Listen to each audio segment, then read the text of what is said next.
حضرت مولانا روم رحمۃ اللہ علیہ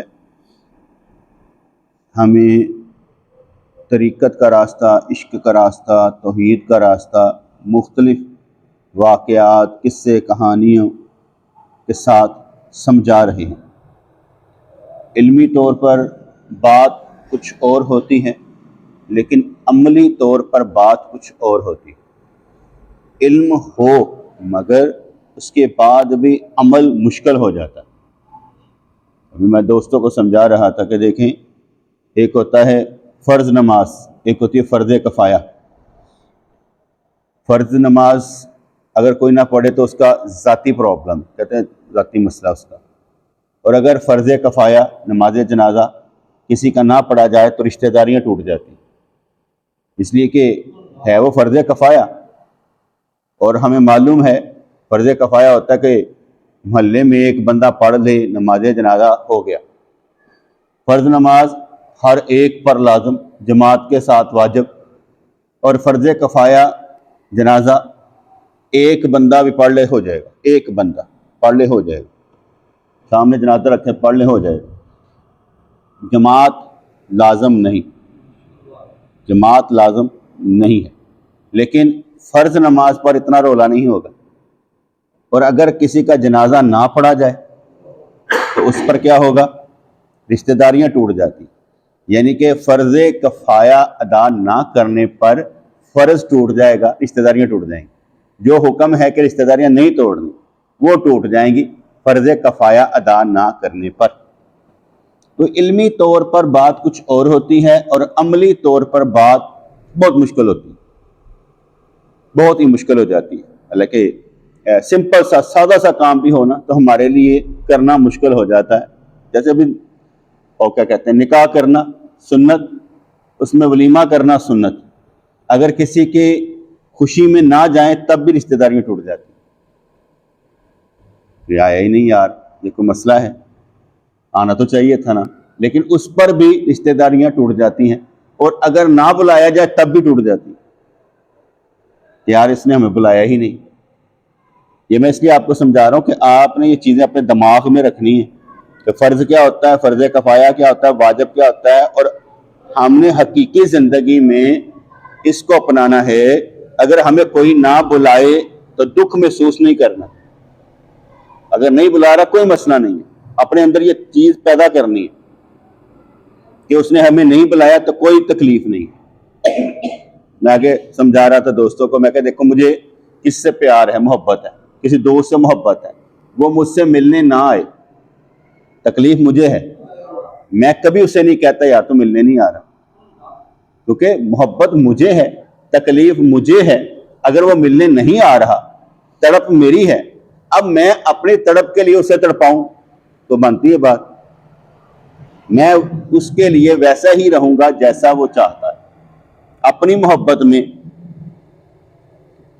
اور دوسری بات یہ بھی ہوتی ہے بیٹے، جہاں پر محبت ہوتی ہے وہاں پر سارے کام ہی فرض ہوتے ہیں، جہاں محبت ہوتی ہے وہاں پر سارے کام ہی فرض ہوتے ہیں، وہاں فرض کفایہ بھی فرض ہوتا ہے، فرض بھی ہوتا ہے، وہاں نفل بھی فرض ہوتے ہیں، وہاں محبت جو ہوتی ہے نا وہ سارے، اس لیے ویسے تو فرائض ہوتے ہیں، جیسے نماز فرض ہے، روزہ فرض ہے، اور وہ فرض میں اس میں پھر نفل بھی فرض ہوتے ہیں، پھر سنتیں بھی فرض ہوتی ہیں، پھر ساری چیزیں فرض ہوتی ہیں، محبت میں ہر شے فرض ہوتی ہے۔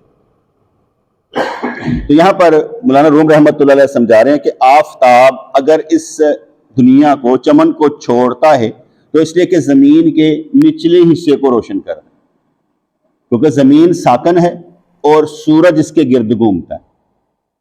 زمین رکی ہوئی ہے، پہاڑ میہیں ٹھکی ہوئی ہیں، اور سورج اس کے ارد گرد گھومتا ہے، گرم سورج کرتا ہے، ساری زمین کو گرم مختلف پیمانوں پر سورج کرتا ہے، زمین گردش نہیں کرتی، سورج اس کے ارد گرد گھومتا ہے۔ تو آفتاب اگر اس چمن کو چھوڑتا ہے تو اس لیے کہ زمین کے نچلے حصے کو روشن کرے، آفتاب کو، سورج کو فیض رسانی کے لیے، زمین کو فائدہ دینے کے لیے ایک جگہ سے دوسری جگہ حرکت کرنی پڑتی ہے، منتقل ہونا پڑتا ہے۔ لیکن جو شیخ ہوتا ہے، پیر ہوتا ہے، اپنی جگہ پر رہتا ہے اور زمین کے ہر حصے کے باشندوں کو فیض پہنچاتا ہے۔ رہتا وہ اپنی جگہ پر، لیکن زمین کے ہر حصے کے باشندوں کو فیض پہنچاتا ہے۔ اگر تو سکندر ہے تو سورج کے طلوع ہونے کی جگہ پر آ، اس کے بعد جہاں جائے گا نیک بخت ہوگا، اس کے بعد تو جہاں بھی جائے گا مشرق یعنی فیض ہی ہوگا۔ تیری موتی برسانے والے حص تیری روح ہی ہے، جسمانی حص گدوں کا راستہ ہے، اس لیے روحانی حص بیدار کرنی چاہیے۔ اپنے آپ کو اللہ کریم کے حوالے کر کے اللہ کا ذکر کمانا چاہیے، محسوسات کی دنیا میں رہنا چاہیے کہ میرا رب مجھے دیکھ رہا ہے، اس لیے میں ہمیشہ ایسے ہی رہوں جیسے وہ دیکھ رہا ہے۔ تو کیسے لگنا چاہیے؟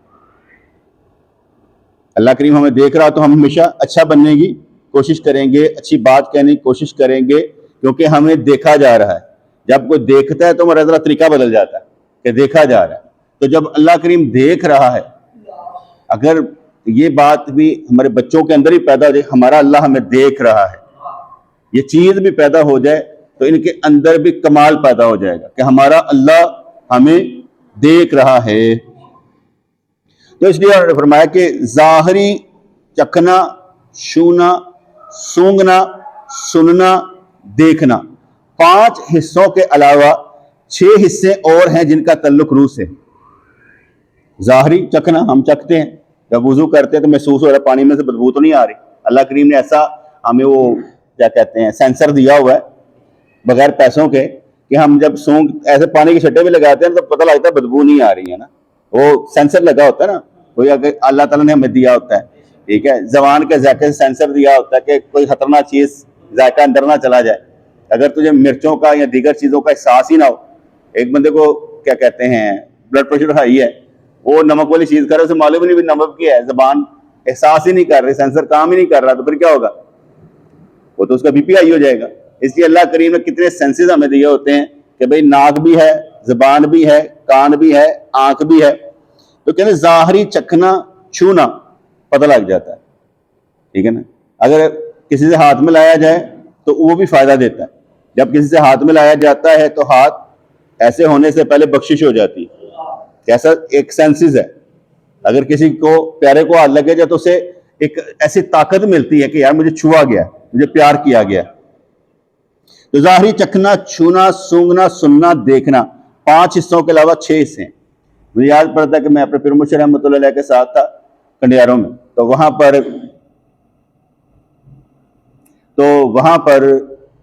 کیا کہتے ہیں آپ کو بیماری تھی، تکلیف میں تو کچھ مسئلہ تھا۔ تو جب ہم واپس آئے، سردیوں کے دن تھے، واپس آئے تو حضور قبلہ عالم رحمۃ اللہ علیہ جو تھے نا وہ آرام فرما رہے تھے، تو شاید انہوں نے دبانے کے لیے کہا یا کچھ کیا، تو میں جلدی سے آگے بڑھا، میں کہا میں دباتا ہوں، ٹھیک ہے۔ تو میں دبانے لگا، تو جیسے میں نے ہاتھ لگایا نا تو ہاتھ میرے ٹھنڈے تھے۔ آپ نے شازمایا، دیکھو میں بوڑھا آدمی ہوں، تم ٹھنڈے ہاتھ لگا رہے ہو، میرے اندر کی گرمی تو تم لے رہے ہو، کیونکہ تمہارے اندر کی جو ہاتھ کی سردی ہے نا یہ مجھے خراب کرے گی۔ تو بیٹے جب بھی کوئی بھی کسی کو بوڑھے کو دبانا ہو سردیوں میں تو پہلے ہاتھ گرم کرو، رگڑ کے پیچھے آگے سے ہاتھ گرم کرو، ٹھیک ہے۔ تو اب کتنی چھوٹی سی بات ہے، تو بڑی بات تو نہیں لگ رہی کہ یار ہاتھ گرم کرو۔ اب میں نے ہاتھ گرم کیے، جب ہاتھ گرم کیے تو میں ساتھ میں ان کو دباتا جاؤں، دل میں ذکر کرتا جاؤں اور دعا کرتا جاؤں، یا اللہ میرے مرشد کو شفا دے دے، یا اللہ میرے مرشد کو شفا دے دے۔ اب میں یہ دعا بھی مانگتا چلا جاتا ہوں۔ پھر آپ نے ارشاد فرمایا بس کافی ہے، دعائیہ ہاتھ لگے تھے تو اللہ تعالیٰ نے آرام دے دیا۔ اب میں نے نہیں ان کو کہا کہ میں دل میں ان کے لیے دعا کر رہا ہوں، میں نے نہیں ان کو کہا، میں اپنے طور پر ایک طریقہ یاد کرتا تھا کہ بھئی ایک وقت میں ہم کتنے کام کر سکتے ہیں۔ یہ بھی ایک طریقہ ہوتا ہے کہ ایک وقت میں آپ کتنے کام کر سکتے ہیں، کہ آپ نے پورے دن میں اپنی صلاحیت سے کتنے فائدے لینے ہیں۔ تو یہ جب کسی کو کوئی چیز مل جاتی ہے استعمال کے لیے، پتہ لگے آدھے گھنٹے کے لیے، تو کہتا ہے اس سے کیا کیا کام لے سکتا ہوں، وہ اس چیز سے اپنے مطلب کے سارے کام لے لیتا ہے۔ تو جب وہ کیا کہتے ہیں میں ہاتھ لگایا تو آپ نے ارشاد کہ دعائیہ ہاتھ لگے تھے، اب میں محسوس یہ کروانا تھا کہ ظاہری چکھنا چھونے پر بھی اور دل کے اثرات بھی پڑتے ہیں. آپ کے دل کے اثرات بھی دوسروں پر پڑیں گے. اگر میں بات کر رہا ہوتا ہوں اس بات، یا اللہ ہمارے بچوں کو بھی یہ محسوس ہونا شروع ہو جائے کہ اللہ میں دیکھ رہا ہے، تو میرے دل سے یہ دعا نکل رہی ہوتی ہے یا اللہ ان کو ایسا کر دے. یعنی میرے دل سے یہ بات نکل رہی ہوتی ہے کہ اللہ ان کو ایسا کر دے. اور دعا قبول کرنا تو اللہ کا کام ہے، اس لیے دعا کرنے میں کوئی حرج نہیں ہوتا. تو ظاہری چکھنا، چھونا، سونگنا، سننا، دیکھنا 5 حصوں کے علاوہ 6 حصے ہیں، اور جن کا تعلق روح سے. وہ قلب، روح، نفس، سر، خفی، اخفا، ان کو کہا جاتا ہے. جیسے ہم کہا جاتا ہے نا کہ ہمارے یہاں پر بیان کیا جاتا تھا کہ بھئی یہ یہاں پر پستان کے 2 انگل نیچے جو ہے یہ مقام، وہاں پر اس کو دل کہتے ہیں، قلب کہتے ہیں. یہاں پر آپ نے تصور رکھنا ہے کہ میرے دل میں ہو رہا ہے اللہ اللہ اللہ اللہ اللہ. اور جب یہاں پر ذکر جاری ہوتا تو پھر کہا جاتا تھا کہ اب یہ پستان ہے، اس کے 2 انگل نیچے جو ہے تم نے یہاں پر ذکر کرنا ہے کہ تمہارے دل میں ہو رہا ہے اللہ اللہ اللہ اللہ. یہ روح کا مقام سمجھا جاتا تھا. اس کا نام رکھا گیا. کیا نام رکھا گیا؟ یہ دل نہیں، یہ قلب نہیں ہے، پوائنٹ کا نام رکھا گیا ہے قلب. یہاں پر ایک پوائنٹ کا نام قلب رکھا گیا، یہاں پر ایک پوائنٹ کا نام روح رکھا گیا. پھر یہ پستان کے اوپر 2 انگلی، یہاں پر سر، یہ نام رکھا گیا. پھر پستان کے اوپر یہاں پر حفی، اور پھر ان دونوں پستانوں کے درمیان میں اخفا، یہ نام رکھے گئے. پھر یہاں پر کیا گا، یہ ہے یہاں پر نفس، یہاں پر نام رکھا گیا. پھر یہاں پر یہ کبھی آپ دیکھیں کہ بچہ ہونا تو یہاں پوٹا ہلتا ہے، یہاں پر جسے ہم یہ کہتے ہیں سلطان الاذکار، کہ یہاں پر انگل رکھی جاتی ہے تو کہا جاتا ہے کہ بال انسان کا ذکر کرنا شروع کر دیتا ہے. تو یہ وہ بات بتا رہے ہیں، وہ قلب، روح، نفس، سر، حفی، اخفا، انہی حسیات سے انسان کو معرفت حق ہوتی ہے. کیونکہ یہ پوائنٹ کا مطلب یہ ہوتا ہے، میں ان پوائنٹس کو نہیں دیکھتا، میں یہ پوائنٹ سکورنگ نہیں کرتا. میں کیا کرتا ہوں، میں دیکھتا ہوں کہ کسی کے اندر شہوات، کسی کے اندر غصہ، کسی کے اندر حرص، کسی کے اندر تکبر، کسی کے اندر حسد، اور کسی کے اندر انا کتنی. اصل میں ان پوائنٹس کا تعلق ان چیزوں سے ہے کہ کسی کے اندر اگر شہوات ہیں وہ شریعت پر نہیں چلے. یعنی جب انسان کا قلب جاری ہو جائے، دل کا ذکر جاری ہو جائے، تو اس کی نشانی یہ ہوتی ہے جو میں اکثر کہا کرتا ہوں، سب سے پہلے داڑھی نکلتی، کیونکہ وہ شہوات کو دور کرتی، شریعت کی طرف لے کر آتی. اس لیے سب سے پہلے وہ داڑھی ہی نکلتی. اس لیے پتہ لگتا ہے چہرہ حضور جیسا ہو گیا. تو ان کی بھی داڑھی مبارک تھی تو اس کا چہرہ بھی داڑھی ہو گئی. اس لیے کہتے ہیں شہوات دور اور شریعت آ جاتی ہے. اور اس کے بعد یہ جہاں پر روح کا پوائنٹ ہوتا ہے، یہاں پر ہوتا ہے غصہ. یعنی اس کا غصہ ٹیم ہو جاتا ہے، ذات کے لیے نہیں لڑتا، ذات کے لیے نہیں لڑتا. اس کی محبت اللہ کے لیے ہوگی، اس کی نفرت اللہ کے لیے ہو. پہلے تو ذاتی انتقام لینا شروع کر دیتا نا، یار اینجی کیوں میں نے کتنا فلانا کیا، وہ چھوڑ دیتا. اس کی لڑائی جو ہوتی ہے وہ ذات کے لیے نہیں ہوتی. پھر جو یہاں پر مقام ہوتا ہے سر کا، اس کا مطلب ہوتا ہے کہ یہاں پر حرص جو ہے یہ ٹیم ہو گئی ہے. پہلے ہم کام کرتے تھے دنیاوی معاملات کے لیے، اب جب بھی کام ہوگا ہمارا پیسہ جو لگے گا وہ دین کے لیے لگے گا، ہمارا پیسہ اچھے کاموں کے لیے لگے گا. یہاں پر سر کا مطلب یہ ہوگا. پھر خفی آ جاتا ہے کہ ہمارا حسد، پھر ہمارا تکبر، اور پھر ہمارا انا. یہ ساری چیزیں اسی میں کاؤنٹ ہو جاتی ہیں. تو دیکھ رہے ہیں یہ پڑھتا ہے کہ جو پیر ہوتا ہے اس کا مقام ایسا ہوتا ہے کہ جب کسی کو آزماتا ہے تو اس کے اندر سے آگ نکلتی ہے کہ نہیں نکلتی. اس کے اندر سے جو بات نکلتی ہے وہ اس کا اندر بتاتی ہے کہ اس کے اندر ہے کیا، اس کے اندر ہے کیا. وہ اس کے اندر کی بات بتا رہی ہوتی ہے، کیونکہ وہ بات یا عمل یا باڈی لینگویج اس کا اندر بتا رہی ہوتی ہے کہ یہ غصے والا ہے، اس کے اندر حرص ہے، یہ طمع رکھتا ہے، لالچ رکھتا ہے، لوبھ رکھتا ہے، کینہ پرور ہے. کیا ہے اس کے اندر؟ کیونکہ جب محبت کرتا ہے نا، جب محبت کرتا ہے پیر کے ساتھ، پھر اس کے ساتھ اس کے سارے معاملے ڈلنے چاہیے، اس کے ساتھ اس کے سارے معاملے ڈلنے چاہیے. جب وہ ایک کے لیے چل رہا ہوتا ہے تو اس کے اندر سے وہ چیز نہیں پیدا ہونے دیتا، اس کے اندر کمال پیدا کرنے کی کوشش کرتا ہے اور دوسری چیزوں کو نکالنے کی کوشش کرتا ہے تاکہ وہ اس دنیا کے لوگوں کے لیے فروٹفل ہو جائے، فائدہ مند ہو جائے. اس لیے اس کے اندر وہ چیزیں پیدا کرنی پڑتی ہیں، انڈکٹ کرنی پڑتی ہیں، اور یہ ساتھ چلنے پر ایسا ہوتا ہے. عمل کرنے پر ایسا ہوتا ہے, باتیں سننے پر ایسا ہوتا ہے, کیونکہ جب ہم کوئی بات نہیں سن سکتے تو ہمارے اندر وہ ٹیکا نہیں لگ سکتا, ہم کہتے ہیں سن کوئی گالی بھی نہ لائے. یہاں پر باتیں بھی لگتی ہیں, ان دیکھا سوال بھی ہو سکتا ہے, ان سوچا سوال ہو سکتا ہے, کچھ بھی پوچھا جا سکتا ہے اندر, تاکہ اس کا اندر بیٹا باہر نکالا جائے کہ اس میں کمی کیا ہے, اس کی شارٹ کمنگز کیا ہے, اس کو باہر نکالا جائے. ورنہ اگر کوئی بیٹے ساتھ نہ چلے تو ساری زندگی ساتھ نہ چلے, ہمیں کیا ہوتا ہے. لیکن جب ہم نے اپنی ڈیوٹی دینی ہے تو اس ڈیوٹی میں کیا کرنا ہے کہ اس کے سارے کیا کہتے ہیں جو لطائف ہیں یہ جاری ہونے چاہیے. لطیفہ قلب, لطیفہ روح, لطیفہ سر, خفی اخفا جو ہے یہ سارے کے سارے جاری ہونے چاہیے. تو اس کے لیے اس کو کیا کہتے ہیں آزمانا بھی پڑے گا, تھوڑا سا کہتے ہیں تھپڑ بھی مارنا پڑے گا, زبانی کلامی اسے چلانا بھی پڑے گا, پھر اس کو دیکھنا پڑے گا یہ کیا کرتا ہے. جیسے میں نے آگے بتایا کہ ہمارے پیر مشر رحمۃ اللہ نے ایک بندے کو کہا کہ تم نے یہ فلاں کام فلاں جگہ پر کیا ہے, تو وہ معافی مانگنے کے لیے آ گیا. تو دوسرے بندے کو بتایا کہ تم نے فلاں جگہ پر یہ غلط کام کیا ہے, تو وہ لڑنے کے لیے آ گیا. اب دونوں صورتیں بھی ہو سکتی ہیں, کوئی لڑنے بھی آ سکتا ہے, کوئی کہہ سکتا ہے لو مجھے یہ کیا بات ہوئی, آپ نے یہ بات کر دی, یہ بھی ہو سکتا ہے. لیکن ہمارا کام اس کی بات سے ناراض ہو کے چھوڑنا نہیں ہے. پرابلم یہ ہے آپ بدلنا نہیں چاہتے, میں بدلنا چاہتا ہوں آپ کو. پرابلم یہ ہے اگر آپ یہ کہیں کہ ہمیں بس یار کوئی گالی بھی نہ لائے, یہ نہیں ہونا. بدلنا پڑے گا بیٹے. آپ کوئی بھی بات کریں گے میں آپ کو اس سے اچھی بات کرنے کی کوشش کروں گا تاکہ آپ کے اندر وہ چیز پیدا ہو. اگر میں نے آپ کو نقطے نہیں دینے تو اس کا مطلب یہ ہے کہ میرے اندر تو اللہ تعالیٰ ہر دن کوئی نئی شان پیدا نہیں کر رہا.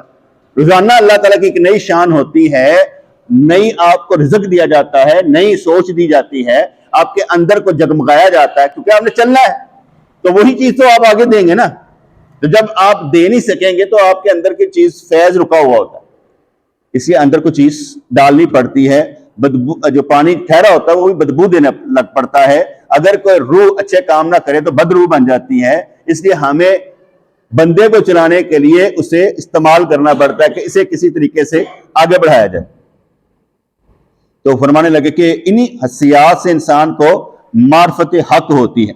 بدنوں کی حصے ظلمت سے روزی حاصل کرتی ہیں, لیکن روح کے حصے براہ راست سورج یعنی ذات الہی سے غذا حاصل کرتی ہیں.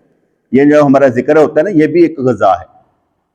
اللہ کا ذکر بھی غذا ہے. اور میں نے جیسے آگے بھی کئی دفعہ بیان کیا, اگر آپ یہ سمجھتے ہیں کہ محنت مزدوری کرنے سے روٹی ملتی ہے, اگر آپ یہ سمجھتے ہیں کام کرنے سے روٹی ملتی ہے, اگر آپ یہ سمجھتے ہیں, اگر آپ کا وجدان اس معاملے میں پختہ ہو جائے کہ میں اللہ کریم کی عبادت کروں گا تو اللہ روزی دے گا, تو یہ بھی ملتی ہے. اگر آپ یہ سمجھیں کہ اللہ کریم کہ میں ذکر کروں گا, اس کی عبادت کروں گا, اور عبادت کرنے پر بھی روٹی ملتی ہے, رزق ملتا ہے, محنت مزدوری کرنے پر ملتا ہے, کیونکہ دونوں محنت ہے. اللہ کی عبادت کرنا بھی محنت ہے, محنت مزدوری ہے. اب وہ کس کے لیے ہو رہا ہے؟ اللہ کے لیے.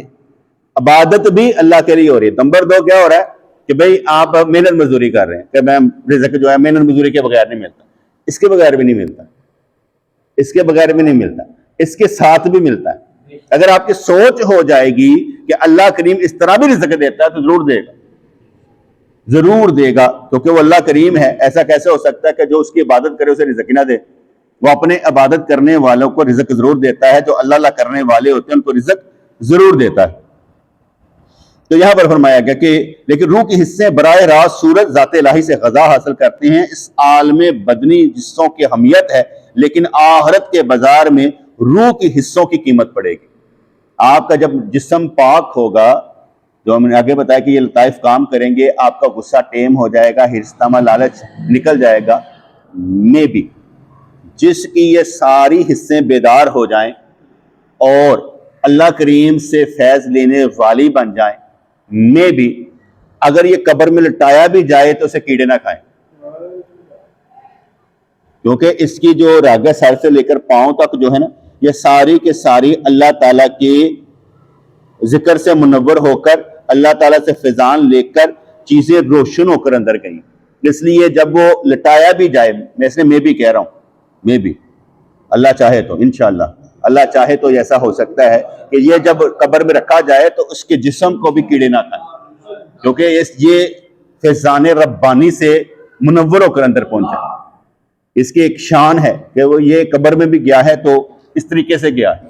تو اس لیے دعا مانگنی چاہیے کہ یا اللہ تیری مہربانی ہے، ایسے ہمیں فیض دے کہ ہمارے اندر سے تیری محبت کی خوشبو آئے. اللہ کی خوشبو تو معلوم نہیں کیسی ہوگی، اللہ کی محبت کی خوشبو آئے کہ یا اللہ ہمارے اندر سے تیری محبت کی خوشبو آئے. کیونکہ جو بندہ اللہ سے محبت کرے گا تو اس کا ایک کیا کہتے ہیں نا پارٹ، اس کا حصہ، اس کا جسم، اس کی روح سے منور جب ہوگی نا محبت سے، تو وہ پتہ لگے گا یار یہ اللہ کی محبت کا سیر ہے، اس کے در کا فقیر ہے اس لیے امیر ہے، ہمیشہ کے لیے غریب نہیں رہتا. تو وہ فقیر جو ہوگا اس کی محبت جو ہوگی اللہ کے ساتھ، تو اس کی خوشبو آنی چاہیے. ہمارے اندر سے اللہ کریم کی محبت کی خوشبو آنی چاہیے. دیکھیں اس وقت میں کیسی شاندار باتیں ہوتی ہیں، ہم اللہ کی محبت کی باتیں کر رہے ہیں، ٹھیک ہے، ایسے لگتا ہے جیسے تعلق جڑا ہوا ہے، ایسے لگتا ہے جیسے کچھ چیز مل رہی ہے، ایسے لگتا ہے کہ جیسے دریا رواں ہے، وہ معاملہ چل رہا ہے، ایسے لگتا ہے اللہ کریم جو ہے نا وہ ہمیں کچھ دے رہا ہے، لینے والے تو ہم ہیں ہی ہیں. تو وہ باتیں کرتے ہی کچھ نہ کچھ ملنا شروع ہو جاتا ہے. تو یہاں پر اس عالم میں بدنی حصوں کی اہمیت ہے، لیکن آخرت کے بازار میں روح کی حصوں کی قیمت پڑے گی. اے الہی ہم تجھے تیری صفات ہی سے پہچان سکتے ہیں. کیونکہ یہ یاد رکھیے گا اللہ تعالیٰ کو اس کی ذات سے نہیں پہچانا جا سکتا، ذات صفات سے پہچانا جا سکتا. کیسے؟ اللہ غفور الرحیم ہے، اللہ رازق ہے، اللہ کریم ہے، یہ اس کی صفات ہے. اس لیے ہم نے کہتے ہیں کہ اللہ کی ذات اور صفات میں کسی کو شریک کرنا شرک ہے. اللہ کی ذات اور صفات میں کسی کو شریک کرنا شرک ہے. ہم کہیں جیسے اللہ ہے روزی رساں، یہ بھی ہے، نہیں. اس کی عطا سے کوئی ہو، کتنا ہو تھوڑا زیادہ، لیکن اللہ جیسا کوئی نہیں. اللہ کی ذات جیسا، اللہ کی صفات جیسا. اللہ بشر نہیں ہے، لم یلد ولم یولد نہیں ہے. امام الانبیاء بھی کسی کے گھر پیدا ہوئے ہیں، کسی ماں کے پیٹ سے پیدا کیے گئے ہیں، وہ بشر ہیں، نور نہیں ہے، یعنی اللہ کی جنس سے نہیں. اگر کوئی کہے کہ وہ اللہ کی جنس سے ہیں، وہ مرتد ہے، وہ مسلمان نہیں ہے. کیونکہ نبی کریم علیہ السلام بھی اللہ کی خاص تجلی سے ہیں، ذات سے نہیں نکلے. اس کی ذات سے کوئی پیدا نہیں ہوا. اس کی ذات، اس کے نور کو اگر ہم کہیں کہ اس کا نور، ٹھیک ہے، نہیں، اس کی خاص تجلی سے، جسے ہم کہتے ہیں نا کہ حضور نور بھی ہیں، تو اس کا مطلب بھی یہی ہوتا ہے کہ اللہ کی خاص تجلی سے. اللہ کریم نے سوچا تو آپ سامنے حاضر، خاص تجلی سے ہیں. اس لیے اللہ کریم نے نہ کسی کو پیدا کیا ہے، نہ کسی کا باپ ہے، نہ کچھ ہو رہا ہے. اللہ کریم کی ذات سے اسے پہچانا نہیں جاتا. کیونکہ حضور علیہ السلام کی حدیث میں آتا ہے کہ ابو ہریرہ ایک وقت میں آئے گا کہ لوگ کہیں گے آسمان کس نے پیدا کیا؟ اللہ نے. چاند کس نے پیدا کیا؟ اللہ نے. زمین کس نے پیدا کی؟ اللہ نے. تو یہ اللہ کو کس نے پیدا کیا؟ تو یہاں پر آ کر کوئی اگر کہے تو آمنت باللہ و رسولی کہنا ہے، کام ختم. اگر شک میں پیدا ہوگا، ہاں یار کیسے، سمجھ نہیں آ رہی، واقعی سمجھ نہیں آتی. اگر یہ آپ سمجھنا چاہیں تو کسی کو سمجھ نہیں آنی. اپنی اوقات کے مطابق اللہ کی صفات سے رنگ کر آپ دنیا سے نکل جائیں، بہت بڑی بات ہے. وقت میں اپنے وقت کے سرمایے سے آپ فائدہ اٹھاتے ہوئے یہی سرمایہ اللہ کی راہ میں لگائیں تو بہت بڑی بات ہے کہ آپ اپنا وقت اللہ کریم کو دے رہے ہیں یا اللہ والوں کو دے رہے ہیں، تو اس میں وہ آپ کو اللہ کریم کی محبت عطا کر رہے ہیں. اس لیے اللہ کی ذات کے بارے میں صفات سے پہچانا جانا ہے. اللہ کون ہے، کیسا ہے، کس طرح کا ہے، ککھ نہیں معلوم. اللہ نور السماوات والارض ہے. کہا جاتا ہے نا معراج شریف کی رات میں اللہ کریم کا دیدار کیا، ہم بھی کہتے ہیں اللہ کریم کا دیدار کیا، لیکن بتا نہیں سکتے کیسا ہے، کس طرح سے ہے. اور یہاں پر جو کمانوں کا یہ ملنا کہتے ہیں، تو میں یہاں پر کہتا ہوں کہ کمانوں کا ملنے کا مطلب نہیں ہے کہ اللہ کریم ملا ہے. میں یہ سمجھتا ہوں کہ اللہ کریم کے جتنے قریب حضور ہوئے کوئی نہیں ہوا. اس کو یہ لے لیں کمانوں جتنا برابر کا، کہ اللہ کریم کے قریب جتنا حضور ہوئے ہیں کوئی نہیں ہوا. وہ دیکھنا کیسا ہے ہمیں بھی نہیں معلوم، وہ دیکھنا کیسا ہے ہمیں بھی نہیں معلوم. اگر حضور وصال کے روزے رکھتے ہیں اور فرماتے ہیں مجھے اللہ کھلاتا پلاتا ہے، تم میں سے کوئی ہے، ہم نہیں بیان کر سکتے وہ کیفیت. اگر حضور فرماتے ہیں کہ میں جیسے آگے دیکھتا ہوں ویسے میں پیچھے دیکھتا ہوں, تمہاری نماز کے رکوع سجود اور خلوص مجھ پر سب ظاہر ہیں, تو ہم یہ کر نہیں سکتے وہ کیسا ہے. اس لیے حضور اپنی شان کے مطابق ہے, نبی اللہ کریم اپنی شان کے مطابق ہے, لیکن اللہ جیسا کوئی نہیں, اللہ کریم جیسا کوئی نہیں ہے. اگر توحید کا نشہ طاری ہو جائے تو محبت رسول کے بغیر قبول نہیں ہوتا. اگر توحید کا درجہ کسی کو ملے تو وہ بھی حضور کے صدقے میں ہوگا اور حضور کے ساتھ ہی ہوگا, کیونکہ یہ توحید کا رنگ بھی اصل میں حضور کا ہی رنگ ہے.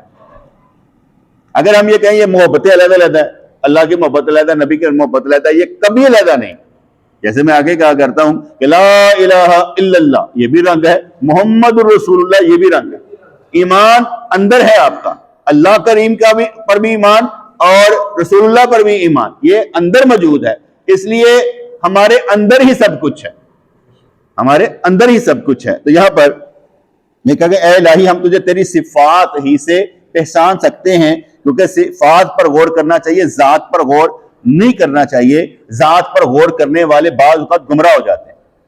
اس لیے آپ اپنی ذات, جیسے میں کہہ رہا ہوں, آپ سوچ رہے ہیں میں کون ہوں, میں نہیں سوچنا. اللہ کریم نے جو صفتیں آپ کے اندر پیدا کی ہیں ان پر غور کریں. جو اللہ کریم نے آپ کو صلاحیت دی ہے اس پر غور کریں. جو اللہ کریم نے آپ کے اندر طاقت رکھی ہے اس پر غور کریں کہ کیا میں بشر اس کی طاقتوں کے ساتھ نہیں ہوں, کیا مجھ پر روشنی نہیں پڑتی, کیا میرے اندر چیزیں موجود نہیں ہیں. ہر شے میں ہر شے ہوتی ہے, ہر شے میں ہر شے ہوتی ہے. جتنے آپ کے بیٹھے ہیں, آنکھیں ہیں کہ نہیں ہیں, کان ہے کہ نہیں ہے, دل ہے کہ نہیں ہے, جگر پھپڑے سارے ہیں کہ نہیں ہیں. ہر شے میں ہر شے ہوتی, عقل بھی ہوتی ہے, فطور بھی ہوتا ہے, سوچ بھی ہوتا ہے, سب کچھ ہوتا ہے. اس لیے اللہ کریم نے آپ کو جو صلاحیت دی ہے اس پر غور کرنا ہے. جیسے اللہ کی ذات پر غور نہیں کرنا, صفات پر غور کرنا ہے. آپ نے اپنی ذات پر غور نہیں کرنا. چلو ذات پاس سے نکل جاؤ, اتنا بھی کہہ دیتا ہوں, ذات پر غور نہیں کرنا, کیا ذات ہے, کہاں پیدا ہو گیا ہوں. آپ نے تقوی اور پرہیزگاری پر غور کرنا ہے. اس لیے آپ نے اپنی ذات پر غور نہیں کرنا, اپنے اندر کی صلاحیتوں کو ڈھونڈنا ہے, اپنی صفتوں کو ڈھونڈنا ہے کہ جو اللہ نے آپ کے اندر انڈکٹ کر رکھی ہیں, ودیت کر رکھی ہیں, اس کو ڈھونڈنا ہے کہ میں کیا کیا کر سکتا ہوں اللہ کے حکم سے. ہر شے میں ہر شے ہوتی. اگر کوئی کہے کہ میں قابل نہیں ہوں تو گیم سے باہر ہو گیا, یعنی اس نے سمجھ لیا اللہ نے مجھے اس کے لیے پیدا نہیں کیا, تو پیدا کس کے لیے وہ بتا دے. اللہ کریم فرما رہا ہے کہ میں نے بندوں کو اپنی عبادت کے لیے پیدا کیا ہے, اب تو گیم سے باہر ہونا چاہتا تو ہو جا. کہہ رہے تھے میں نہیں, اور نہیں ہم نہیں یار, باہر ہو جا. کیونکہ ایسے جو باہر ہو جاتے ہیں بیٹے, میں ان کو انسان نہیں گنتا, جانور گنتا ہوں. وہ آئے تو وہ شکل انسانی میں, لیکن وہ جانور ہیں. کیونکہ حقیقت تو یہ تھی کہ تمہاری عقل اللہ کی روشنی سے چلتی ہے. جیسے ہم کہا کرتے ہیں یہ خیال آتا کہاں سے اور جاتا کہاں پر ہے, خیال آتا کہاں پر اور جاتا کہاں پر ہے. یہ سوچنے کی صلاحیت بتا کہاں سے آ رہی ہے, کون دے رہا ہے تو یہ سوچنے کی صلاحیت. بچہ بچے جیسا سیکھتا ہے, بڑا بڑے جیسا سیکھتا ہے, کوئی چھوٹے سے نقطے میں بڑا بن جاتا ہے, کوئی بڑا نقطہ بھی لے کر کہتا ہے پتہ نہیں سمجھ نہیں آتی. اس لیے نہ اللہ کی ذات پر غور کرنا ہے, نہ اپنی ذات پر غور کرنا ہے, اللہ کی صفات پر غور کرنا ہے اور اپنے صفات کو ڈھونڈنا ہے کہ میرے اندر اللہ کریم نے کون کون سی صفت رکھی ہے. اگر تو غریب آدمی ہے تب بھی اگر 5 روپے اللہ کی راہ میں دے گا, تیرے اندر صفت موجود ہے, تیرے اندر صفت موجود ہے دینے کی. اب تو یہ کہے کہ مجھے 1 کروڑ روپے ملے گا تو 1 لاکھ دوں گا, تو بے وقوف ہے. صفت تیرے اندر ساری موجود ہے. تو یہ نہیں کہہ سکتا کہ میں کس قابل نہیں ہوں. قابل تو ہے. یہاں تھوڑے زیادہ کا مسئلہ نہیں, یہاں تیرے دل کا مسئلہ ہے کہ تو کرنا کیا چاہتا ہے. اس لیے اللہ کی صفت سے ہماری صفتوں کو روشنی ملتی ہے. تو اے الہی ہم تجھے تیری صفات ہی سے پہچان سکتے ہیں. تو کبھی سورج میں, کبھی دریا میں تجلی دکھاتا ہے, کبھی کوہ طور میں ہوتا ہے, تو کبھی وہم سے بھی ورا الورا ہو جاتا ہے. تیری ذات نہ یہ ہے اور نہ وہ ہے. تیری روح علم اور عقل کی ساتھی ہے, وہ نہ ترکی ہے اور نہ عربی ہے. عقل کی ساتھی ہے, نہ وہ ترکی ہے نہ عربی ہے. یہ میں ابھی جو باتیں کر چکا یہ اس کا سمجھ لیں ہنٹ ہے, جو میں ابھی آپ کو بتائی نا, آپ کے اندر جو صلاحیتیں ہیں یہ اس کا ہنٹ ہے. اے بے نقش, اللہ تو کوئی نقش نہیں ہے, اللہ کو کوئی نقش نہیں ہے. اے بے نقش, اتنے مظاہر کے ہوتے ہوئے تیری وجہ سے اہل تشبیہ بھی اور اہل توحید بھی حیران ہے. کیا کریں سمجھ نہیں آتی. تو کبھی اہل تشبیہ کو موحد بنا دیتا ہے, کبھی اہل توحید کی صورت کی وجہ سے راہزن بن جاتا ہے. جو شخص بھی حص میں پھنسا وہ معتزلی ہے, سنی نہیں ہے. جس نے حصے خداوندی کے ذریعے اس کی کوئی نشانی دیکھ لی وہ عین اطاعت کے لیے اللہ کی جناب میں ہے. ایسا نہیں کبھی ہو سکتا کہ اللہ کسی سے خوش ہو اسے عبادت کا ڈنگ نہ دے, شوق نہ دے. جس سے اللہ خوش ہوتا ہے اسے عبادت کا شوق دیتا ہے. جو اللہ کی عبادت نہیں نہ کر رہے تو یہ سمجھے گا اللہ اس سے خوش نہیں ہے. یاد رکھیے گا, پکی بات ہے. کیونکہ اللہ کریم کافروں کو رزق دیتا ہے, ایمان نہیں دیتا. اگر ہمارے پاس رزق ہے, ایمان نہیں ہے, تو ہم نے کیا کرنا ہے؟ اس لیے اللہ کریم کافروں کو رزق دیتا ہے, ایمان نہیں دیتا. اگر کوئی بندہ یہ سمجھے کہ اللہ کے بغیر میں بڑا خوش ہوں, اللہ کے بغیر میرے پاس ساری شے ہے, یا جو میں نماز روزہ کر رہا ہوں تو اس کے نہ بھی کرو تو یہ بات ایسے ہے, ایسا نہیں ہوگا. ایسا نہیں ہوگا. اس لیے رزق پر اکتفا نہیں کرنا, رزق پر اکتفا نہیں کرنا, بلکہ ہم نے یہ سوچنا ہے کہ اللہ جس سے پیار کرتا ہے اسے اپنی اطاعت کا شوق دیتا ہے, اسے محبت کرتا ہے, اس لیے اسے عبادت کی طرف مائل کر دیتا ہے. اس کا دل اللہ کے ذکر پر لگ جاتا ہے. وہ وحشت محسوس نہیں کرتا, وہ بے روحی نہیں کرتا, بلکہ اللہ کریم کے ذکر میں خوش ہوتا ہے, راضی ہوتا ہے کہ اللہ تعالیٰ شکر ہے کہ میں تیرے ذکر میں مست رہتا ہوں. جس نے حصے خداوندی کے ذریعے اس کی کوئی نشانی دیکھ لی وہ عین اطاعت کے لیے اللہ کی جناب ہے, اس لیے کہ اہل نظر اس کی جناب میں اپنی عقل کی آنکھ بند کر لیتے ہیں, کیونکہ وہاں عقل نہیں چلتی. اس لیے وہ ابھی جو درس ملتا ہے وہ عشق کا ملتا ہے اور توحید کا ملتا ہے, کہ عشق اور توحید ہے, بس تیرے عشق نے تجھے آگے پہنچانا ہے. عشق کی یہاں بات چلتی ہے, یہاں کیا کہتے ہیں عام بات نہیں چلتی. یہاں پر عشق کا رجحان ہے کہ بھائی عشق ہونا چاہیے, محبت ہونی چاہیے. آگے بڑھنے کے لیے عشق کے بغیر نہیں کچھ ہو سکتا, کیونکہ جب تک تعلق نہ ہو اور تعلق نبھایا نہ جائے وہاں تک کوئی صورت نظر نہیں آتی. اس لیے تعلق ہو اور تعلق نبھایا جائے تو پھر کام بن جاتا ہے. کیونکہ اگر ہم یہاں پر بیٹھے ہوئے ہیں تو اس کا مطلب ہے کہ کسی باہر سے بیٹھے ہوئے ہیں نا بیٹے, خالی نہیں بیٹھے ہوئے, کسی باہر سے بیٹھے ہوئے.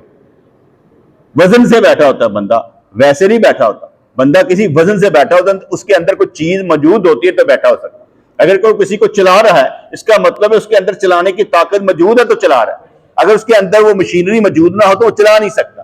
اگر کوئی کسی کو سلوک کی راہ پر چلاتا ہے, کسی کو توحید کی راہ پر چلاتا ہے, اسے سمجھاتا ہے. آپ اپنے اندر سے, اپنے ایمان سے پوچھ لیں کہ جب سے میں نے یہ بات شروع کر رکھی ہے, میں نے آپ کو کبھی تویز داغوں میں پھنسا کر رکھا ہو, کبھی دم درودوں میں پھنسا کر رکھا ہو, میں نے آپ کو توحید کا درس نہ دیا ہو, میں نے آپ کو اللہ کریم پر یقین کرنے کا نہ کہا ہو, میں نے آپ کو توکل کا درس نہ دیا ہو, آپ کو جو کچھ ملے نہ ملے اس میں بھی آپ کو ایک جیسا رہنے کی بات نہ کی ہو, تو میں مجرم.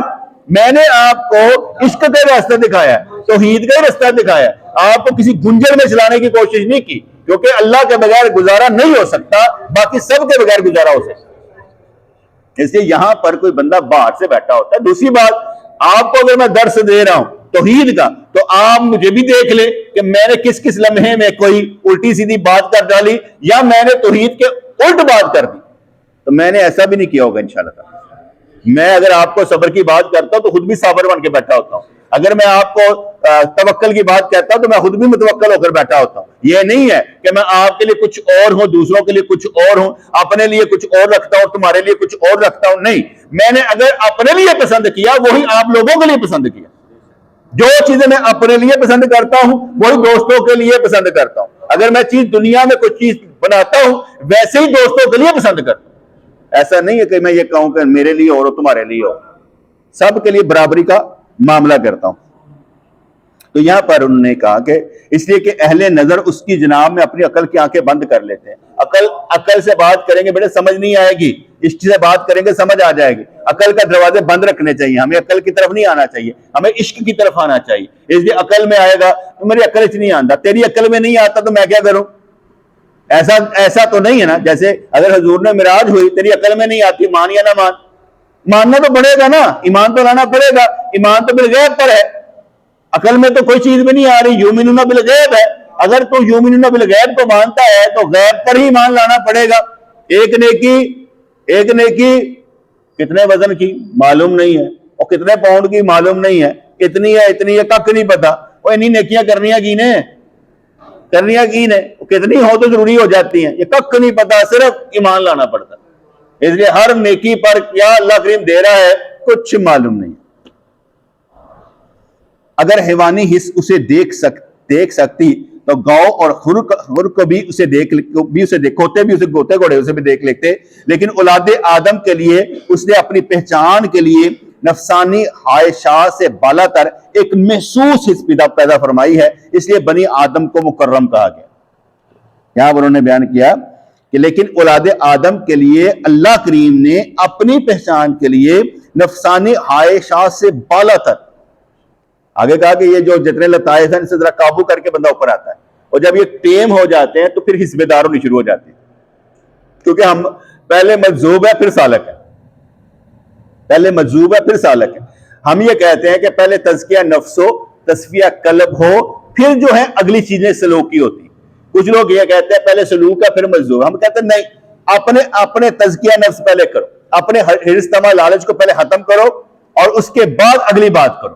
اس لیے ہمارا پہلے مجذوب ہونا لازم ہوتا ہے، جذب کی کیفیت ہونی لازم ہے۔ اس لیے نقشبندیہ سلسلے میں پہلے اللہ کا ذکر اندر بتایا جاتا ہے کہ بھئی اپنے اندر اللہ کا ذکر کیا کرو، اور جب اللہ کا ذکر اسے مست کر دیتا ہے تو پھر باقی چیزیں اسے چھوڑتی چلی جاتی ہیں، کہتا ہے بھی چھوڑ دے، یہ بھی چھوڑ دو، یہ بھی چھوڑ، نہیں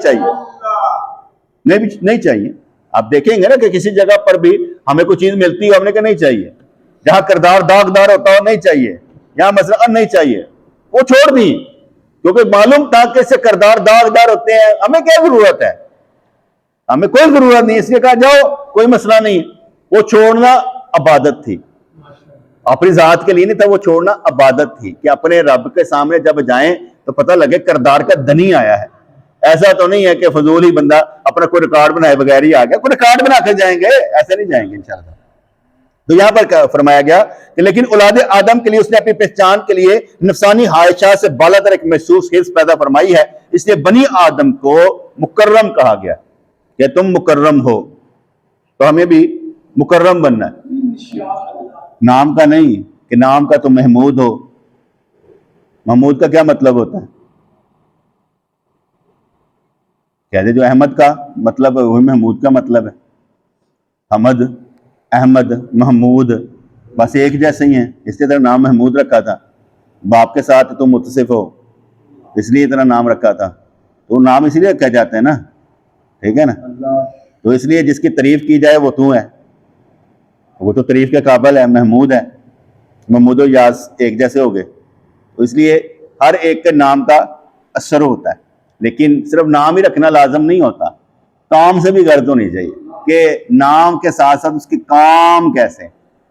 میں نے آگے بتایا نا کہ جب بچہ باپ کو سنبھالنے والا ہو جائے تو پھر وہ بچہ نہیں بڑا ہوتا ہے، کیونکہ وہ بڑا ہو گیا، اس لیے جب انسان کیا کہتے ہیں بڑا ہو جاتا ہے نا تو وہ بڑی باتیں کرتا ہے، چھوٹی موٹی رہتی نہیں، وہ اس کے نا چال چلن ہی بدل جاتے ہیں۔ حضرت یحییٰ علیہ السلام و طیبۃ السلام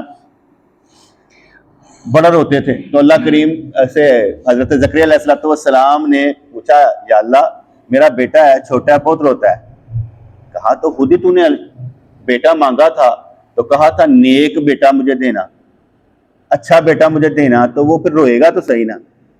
ان سے پوچھا گیا کہ تو روتا کیوں ہے، حضرت یحییٰ علیہ السلام سے پوچھا گیا تو روتا کیوں ہے، کہتا تمہیں معلوم ہے جب بڑی لکڑیاں جلائی جاتی ہیں نا آگ کے لیے تو پہلے اس کے لیے چھوٹی چھوٹی لکڑیاں جلائی جاتی ہیں نا، اس لیے میں چھوٹا تو ہوں تو میں کہتا ہوں کہیں مجھے نہ جلایا جائے نا جہنم کی آگ کے لیے، اس لیے میں روتا ہوں۔ ہر ایک کا اپنا اپنا معاملہ، کسی کو خوشی راس آتی ہے، کسی کو رونا راس آ جاتا ہے، کوئی اللہ کی محبت میں رو رہا ہے، کوئی اللہ تعالیٰ کی نعمتیں لے کر رقص کرتا نظر آتا ہے، کوئی ہر چیز سے بے نیاز ہو کر کہتا ہے یا اللہ چاہیے نہیں۔ اللہ کرے ہو جو اسی طرح کا وقت ہم پر بھی آئے کہ ہم بھی بے نیاز ہو جائیں، اور کپڑوں سے بے نیاز نہیں، دل سے کہ یار کوئی چیز نہیں چاہیے، بلکہ جو آئے بانٹ دو، جو آئے بانٹ دو، ایسی کوئی کیفیت پیدا ہو جائے کہ جس میں ہم لگانے والے بن جائیں، ٹھیک ہے کوئی نہیں لے لو، کرو کچھ، آپ کچھ کرو یار، تو ایسا کوئی مقام آنا چاہیے نا۔ مرنے سے پہلے کچھ تو کریں، رو پیٹ کے مر کے تو مزہ نہیں نہ آئے گا، کچھ کر کے مریں، کچھ ایسا تو کر جائیں کہ جس سے اپنی روح تو مطمئن ہونا یہ کچھ کر کے تے آیا ہے نا۔ کچھ کر کے تو آیا ہے نا، ہمیں کچھ کر کے جانا ہے، ریکارڈ بنا کے جانا ہے. تو اللہ تعالیٰ ہمیں سمجھ عطا فرمائے، فہم و فراست عطا فرمائے، رول فراست عطا فرمائے، دین و دنیا کی بھلائیاں عطا فرمائے، اپنے محبت سے ہمیں سرفراز فرمائے، دین و دنیا کی ساری نعمتیں ہمیں ملتی نظر آئیں، خوشیاں ہمارا گھر دیکھ لیں، رحمتیں ہمارا گھر دیکھ لیں، برکتیں ہمارا گھر دیکھ لیں. یا اللہ ہم سب کو قبول فرما، ہر دیکھنے والا، سننے والا، چاہنے والا جنت میں جائے، اور ہم میں سے کوئی بھی جہنم میں نہ جائے، جہنم کی آگ نہ دیکھے، بلکہ جنت کی خوشبو سونگے اور جنت کے مزے لے. یا اللہ یا رحمان ثبتنا علی الایمان، آمین برحمتک یا ارحم الراحمین.